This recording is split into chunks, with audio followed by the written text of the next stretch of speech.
trust is extremely critical in the whole coaching process, because people learn the most when they make themselves vulnerable.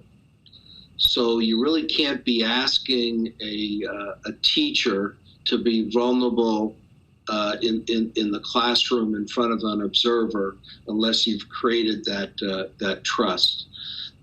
The statement that I lay out for folks as the initial underpinning for trust is say what you're going to do and then do it.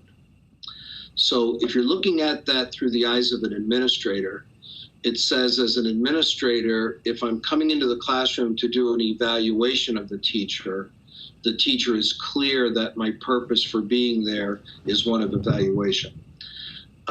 Versus if I'm coming in to coach, it's clear to the teacher that I have that capability of separating myself from that evaluator's hat and wearing strictly the coach's hat. Now, the instructional coach has the advantage of, in most cases, not having any evaluative role. So that can make it a little bit easier for the instructional coach. The tough part for the instructional coach, and why I use that phrase, say what you're going to do and then do it, is that in a pre-conference, you've in effect reached an agreement as to what the focus of the coaching observation will be based upon.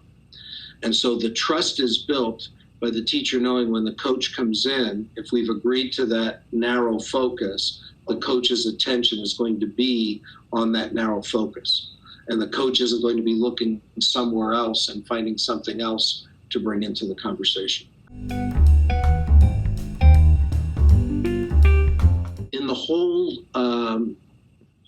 school change process that I work with, and that's whether I'm working with a school looking at school improvement, whether I'm working with coaches and administrators as they work with teachers, whether I'm personally working with a teacher in a classroom, it all has to be built from a backwards planning process that is based on student achievement. So the thing that brings us all to the same focus here is identifying what is student achievement. And the bottom line, if you're working in a district as an instructional coach, you've got to be able to draw that line from the work that you're doing day in and day out to improvement in student achievement. If you're asking a teacher to implement a change in instructional strategy, that change needs to be able to be documented in student achievement. Now, I just want to caution that doesn't necessarily equate to it has to show up as an increase in student reading scores or math scores. There's lots of other components to student achievement.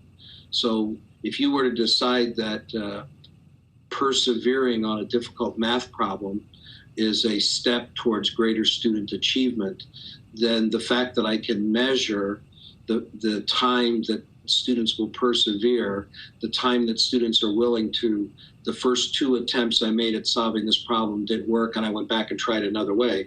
That kind of change in student is what documents the work that everyone's doing.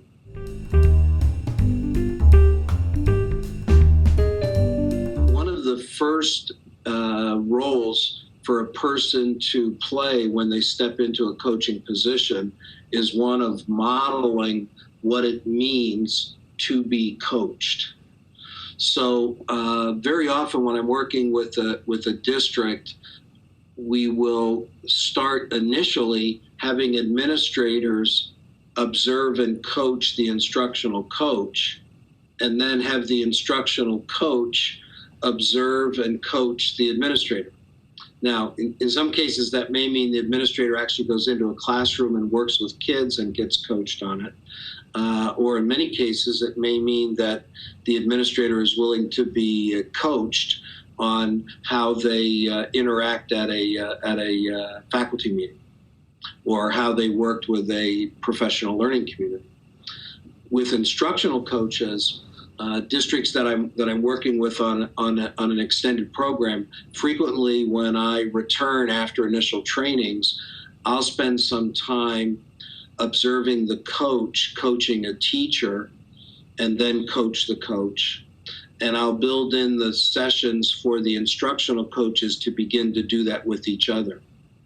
Example, one district that I'm have worked with extensively last year and will be going back this year, we actually take a time when 4 or 5 principals go to one building. We go in and all of us go in and observe the same learning activity with the teacher and students. We come out of there and do our own analysis. What did we see? We then discuss how you would conference with a teacher on what we had observed. And then frequently we'll get the teacher to come out, and I or one of the people I'm practicing with will coach that teacher in front of the group. And then frequently use the teacher and the group to give feedback to the person. And when I mentioned that vulnerability is critical, that's the powerful spot, when that person who's in the coaching role will put themselves into that vulnerable, growth-oriented role.